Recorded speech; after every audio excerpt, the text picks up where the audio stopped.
आपका नामांकन में बहुत सा व्यक्ति उपस्थित हुए, उन व्यक्तियों को आप क्या संदेश देना चाहेंगे?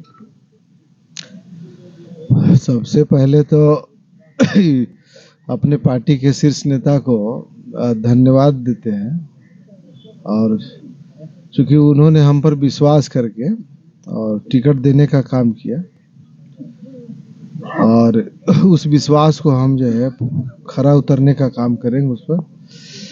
और आज के जो महागठबंधन के बहुत सारे साथी लोग थे, झारखंड मुक्ति मोर्चा का, राष्ट्रीय जनता दल के, अपने पार्टी के, कांग्रेस पार्टी के सभी नेता थे, नए पुराने सभी लोग थे, तो सब लोगों ने जो है भरपूर जो है सपोर्ट किया। चूंकि आज अंतिम दिन नामांकन का था, हम भी क्षेत्र में जो है ये और कार्यक्रम में उपस्थित नहीं हो पा रहे थे, लेकिन फिर भी लोगों ने जो यहाँ पर जनसैलाब दिखाया वो देखने लायक था। चूंकि बहुत कार्यकर्ता जो है उत्साहित थे और जोश देखने लायक था। तो हम यही बोलेंगे अपने कार्यकर्ता से, अपने नेता लोगों से, कि अपना जोश को बरकरार रखते हुए और इस चुनाव को जीतने के लिए हर संभव प्रयास करने के लिए उन लोग तत्पर रहे। और चूंकि पार्टी का जो मिजाज है इस बार का, वो मिजाज यही है कि जो वर्तमान विधायक का जो फेल्योर नीति रहा पार्टी विधानसभा में, वो जनता जो है वो अब ऊब चुकी है इनसे, और लोगों को देख रहे हैं आप, धर पकड़ करके शुरू कर दिए हैं।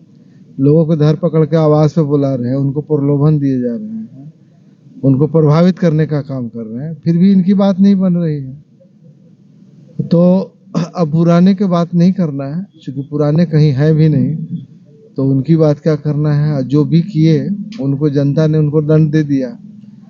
तो अब यही कहेंगे अपने लोगों से, क्षेत्र के लोगों से, कि एक साफ सुथरा राजनीति के लिए पार्टी विधानसभा के अंदर में और सभी जाति धर्म के लोग मिलकर काम करें और एक बेहतर पार्टी विधानसभा बनाने का प्रयास करें। क्योंकि पार्टी विधानसभा में विकास के नाम पर कुछ है ही नहीं, क्योंकि पार्टी विधानसभा यहाँ पर गरीबी है, भुखमरी है और जंगलों से घिरा हुआ जगह है, और सिंचाई का कोई साधन वैसा नहीं है, ना कोई फैक्ट्री है। तो पार्टी की जनता को ऐसा जुझारू विधायक चाहिए जो क्षेत्र के विकास के लिए वो सरकार से लड़कर इस क्षेत्र के विकास में अपनी भागीदारी निभा सके और कुछ नए नए जो है चीज को अर्जित कर सके। जैसे कि हम पार्टी विधानसभा के अंदर में एक बहुत बड़ा मुद्दा जो है अमानत बराज का तो है ही, जो 15-20 साल जो है इस क्षेत्र में विधायक रहे, 3 विधायक रहे, उसमें हमारे पिताजी मंत्री थे और उन्हीं के कार्यकाल में वो योजना शुरुआत हुआ था, बन भी गया। इसके बाद 3 विधायक मिलकर भी उस बराज को चालू नहीं कर पाया, जो जिससे कि पार्टी विधानसभा की जनता को उसका लाभ नहीं मिल पा रहा है। इसी तरीके से पार्टी का अनुमंडल का सवाल है, पार्टी को नगर परिषद का सवाल है, नीलांबर पीताम्बर को भी नगर परिषद का सवाल है। मनातू में शिक्षा की व्यवस्था बिल्कुल ही नहीं है, उस क्षेत्र में जो है कोई आज तक जो है कोई डिग्री कॉलेज नहीं है, प्रखंड होने के बाद भी। उस क्षेत्र में जो है आप देखेंगे तो सड़क की स्थिति बहुत दयनीय है, खास करके वहाँ पर बहुत जंगली क्षेत्र है और जंगली क्षेत्र में सब गरीब परिवार निवास करते हैं, तो वहाँ कोई बढ़िया व्यवस्था नहीं है। तो सबसे पहले वहाँ शिक्षा की व्यवस्था होना चाहिए। इसी तरीके से कई समस्या है जिसको, जैसे भ्रष्टाचार का मामला है, चाहे वो वर्तमान हो या पूर्व हो, भ्रष्टाचार पर अंकुश नहीं लगा पाया, सब लोग फेल हो गए। तो ये सब विषय है, जनता की छोटी छोटी समस्या को लेकर जो है जनता परेशान रहती है। हम चाहते हैं जो गरीब जनता है, जो आशा विश्वास के साथ जो अपना मत का प्रयोग करके किसी को जनप्रतिनिधि बनाता है, उसके लिए वो काम करे दिन रात एक करके। लेकिन यहाँ तो सब जो है ठेकेदारी या कोई व्यापार में व्यस्त है, तो इन लोग से क्षेत्र चल नहीं रहा। जनता इस बात को समझ चुकी है, इसलिए हम लोग जनता से आशीर्वाद मांगे हैं और जनता का आशीर्वाद मिल भी रहा। माहौल देख ही रहे हैं आप, इस क्षेत्र में बदलाव की स्थिति है, बदलने वाला है, कुछ नया होना है। और ये हमेशा से महागठबंधन का सीट रहा। यहाँ पर 1-2 बार कुछ चर्चा हम लोग नहीं करें, तो हमेशा से महागठबंधन का सीट रहा है।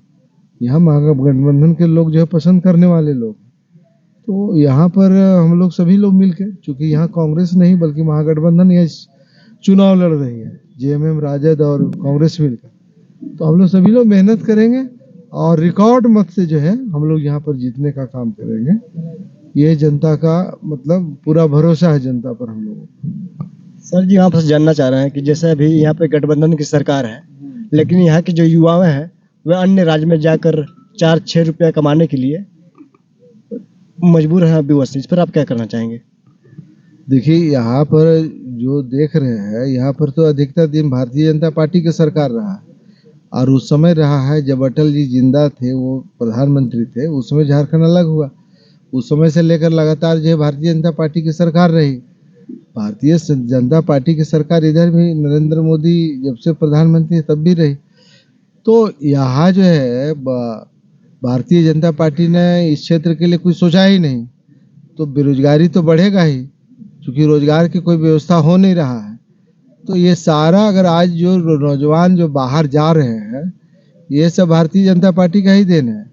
हम कहते हैं कि पाकी विधानसभा के अंदर में अगर यहाँ पर जो हम व्यवस्था की बात कर रहे हैं, सिंचाई की बात कर रहे हैं, अगर ये सिंचाई की व्यवस्था बहाल हो जाता तो लोग खेती बाड़ी अपना करते, खेती से भी अच्छा रोजगार होता है। पंजाब के लोग यही करते हैं, हरियाणा के लोग, लेकिन सिंचाई की व्यवस्था नहीं हो पा रहा। ये जो गड़बड़ी है, जो लोग बाहर जा रहे हैं, या तो सरकार बीजेपी की रही तब ध्यान नहीं दिया, या तो जो यहाँ जो जनप्रतिनिधि रहे हैं वर्तमान में, उन लोगों ने नौजवानों के बारे में नहीं सोचा। चूँकि यहाँ पर देख ही रहे हैं कि रोजगार की चर्चा जो है लोगों के लिए नहीं होता है, रोजगार की चर्चा जो है वो खुद करते हैं। बाकी विधानसभा में 5 लाख 1 लाख का टेंडर हो तो उन्हीं को मिलना चाहिए था, तो रोजगार आएगा कहाँ से? सब आप ही को चाहिए था, पैसा आप ही की जरूरत है, गरीबी आप ही के पास है, बेरोजगार आप ही हैं। तो यहाँ के जनप्रतिनिधि जो है इस तरह का सोचा नहीं। तो इसी कारण से हम लोग चाहते हैं कि नौजवान को आगे बढ़ाने का, हम तो नौजवान के लोगों के बारे में ये भी बोले अभी अपने वक्तव्य में कि चूंकि जो गरीब परिवार से हैं और वो बेरोजगार हैं, तो उनके पास एक राजनीतिक माध्यम है आगे बढ़ने का। ये गरीब के पास तो अचानक से कोई पैसा तो कहीं से आ नहीं जाएगा, आसमान से तो आ नहीं जाएगा।